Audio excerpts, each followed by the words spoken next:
एक छोटा सा गांव था। वहां पर एक आदमी पहाड़ पर पत्थर तोड़ने का काम करता था। उसको अपनी जिंदगी से कोई गिला शिकवा नहीं था। पूरा दिन वो काम करता, मेहनत करता। दिन के एंड में जो थोड़ा बहुत पैसा मिलता वो जा करके अपने परिवार के साथ में थोड़ा सा टाइम स्पेंड करता और चैन से सो जाता। तो एक दिन रोज की तरह वो अपना काम खत्म करके अपने घर की तरफ जा रहा था। तो रास्ते में चलते चलते उसके मन में ख्याल आया कि ये भी कोई जिंदगी है कि सुबह से शाम तक मैं पत्थर तोड़ने का काम करता हूं और एंड में मेरे को थोड़े से पैसे मिलते हैं जिसमें मुश्किल से मेरा और मेरे परिवार का गुजारा हो पाता है। काश कुछ ऐसा हो जाए कि कहीं से मुझे कोई ऐसी शक्ति मिल जाए कि जो भी मैं चाहता हूं वो सच हो जाए। वो अपने घर पर गया, उसने खाना खाया, लेकिन उसका ध्यान खाने की तरफ नहीं था। उसके दिमाग में यही ख्याल चल रहा था। उसके बाद में वो यही सोचते सोचते सो गया। फिर नींद आने के कुछ देर बाद उसको एक सपना आया। सपने में उसने देखा कि रोज की तरह वो अपना काम खत्म करके अपने घर लौट रहा था। रास्ते में उसने एक बहुत ही बड़ा घर देखा और उसके मन में आया कि काश ये घर मेरा होता और मैं इसका मालिक होता। और उसके ये सोचते ही वो उस घर का मालिक बन गया। उसको यकीन ही नहीं हो रहा था कि जो उसने सोचा वो बन चुका है। लेकिन उसकी खुशी ज्यादा देर नहीं टिक पाई, क्योंकि उसको एकदम से एक शोर सुनाई दिया।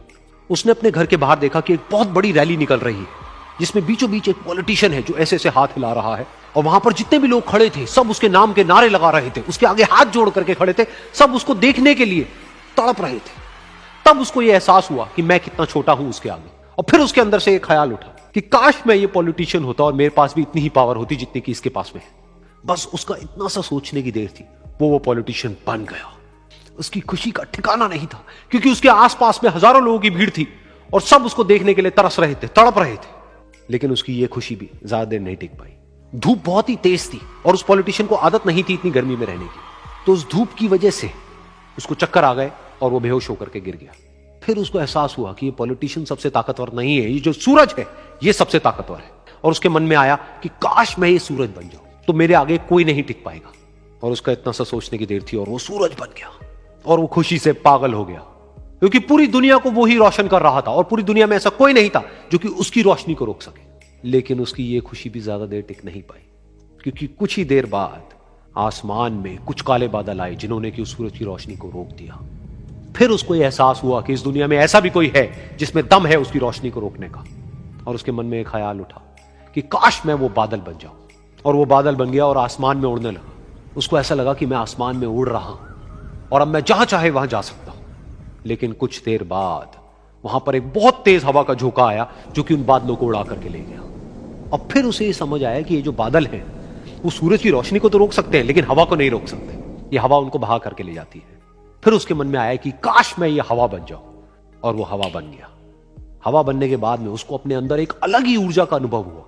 वो चाहे तो आराम से बहता और चाहे तो आंधी बन करके, तूफान बन करके जिसको भी चाहे उड़ा करके ले जाता। उसको ये विश्वास होने ही लगा था कि इस दुनिया में सबसे ज्यादा शक्तिशाली मैं हूं। लेकिन तभी उसके सामने आया एक पहाड़। उसने अपनी पूरी ताकत लगा दी लेकिन उस पहाड़ को वो इतना सा भी नहीं हिला पाया। तब उसको यह एहसास हुआ कि इस दुनिया में कोई है जो हवा से भी ज्यादा शक्तिशाली है, जिसमें दम है उस हवा को रोकने का। फिर उसके मन में आया कि काश मैं ये पहाड़ होता। और वो पहाड़ बन गया। लेकिन हर बार की तरह इस बार भी उसकी खुशी ज्यादा देर तक नहीं टिक पाई।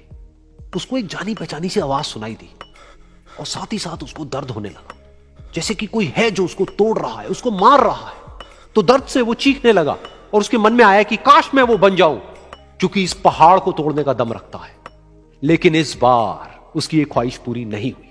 वो रोने लगा, चीखने लगा, चिल्लाने लगा। उसने अपनी पूरी जान लगा दी लेकिन इस बार वो नहीं बन पाया। उसका दर्द बढ़ता ही चला जा रहा था और दर्द की वजह से एकदम से उसकी नींद खुली और सामने शीशा था। उसने शीशे में देखा और उसको समझ आया कि सपने में मैं वो क्यों नहीं बन पा रहा था जो मैं बनना चाहता था, क्योंकि असलियत में मैं वो ही हूं।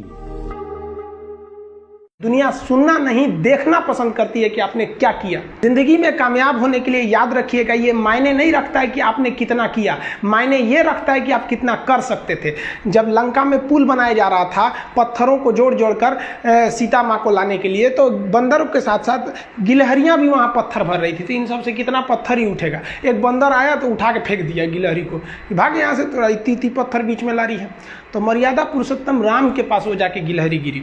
तो गिलहरी को वो प्यार से सहलाए थे ना, तो ऐसा कहा जाता है कि इस पे जो निशान है गिलहरी के पीठ पे वो राम जी का है। राम जी ने उस बंदर को बुलाया और कहा कि देखो तुम इतना विशाल पत्थर उठा रहे हो तो तुम्हारा शरीर भी विशाल है, ये गिलहरी इतना बड़ा पत्थर उठा रही है जितना इसकी क्षमता है।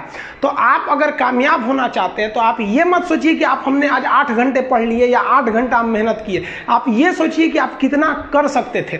और देखिए जो सपने देखते हैं उनके लिए तो पूरी रात छोटी पड़ जाती है, और सपने पूरे करने वाले के लिए पूरा दिन छोटा पड़ जाता है। अगर आपके अंदर जिम्मेदारी है ना, तो आप यकीन मानिए आप चैन से सो नहीं पाएंगे। जिम्मेदारी ऐसी चीज होती है जो रातों की नींद छीन लेती है। रात में जगने वाला हर लड़का आशिक नहीं होता। पैसा और समय में तालमेल बिठाना बहुत जरूरी होता है। पैसा कहता है कि तू कुछ करेगा तो हम आएंगे, जबकि लोग गलती करते हैं। लोग कहते हैं कि पैसा आएगा तब हम कुछ करेंगे, ऐसा नहीं है। पैसा कहता है कि तू मुझे आज बचा ले, मैं कल तुझे बचा लूंगा। पैसा बेशक भगवान नहीं है और ना ये आपके साथ ऊपर तक जाएगा, लेकिन पैसा जब तक आपके साथ है ना, तब तक आपको नीचे गिरने नहीं देगा। देखिए पैसा जीवन में बहुत कुछ है, बहुत कुछ, लेकिन पैसा सब कुछ नहीं है। इंसानियत मायने रखने चाहिए। समय के साथ आप कभी खिलवाड़ मत कीजिएगा। दुख की बात यह है कि समय बहुत कम है, लेकिन सुख की बात यह है कि अभी भी समय है। लेकिन समय के पास इतना समय नहीं है कि आपको दोबारा समय देगा। वक्त नहीं लगाइए आपको यह निर्धारित करने में कि क्या करना है, वरना वक्त निर्धारित कर देगा आपका क्या करना है।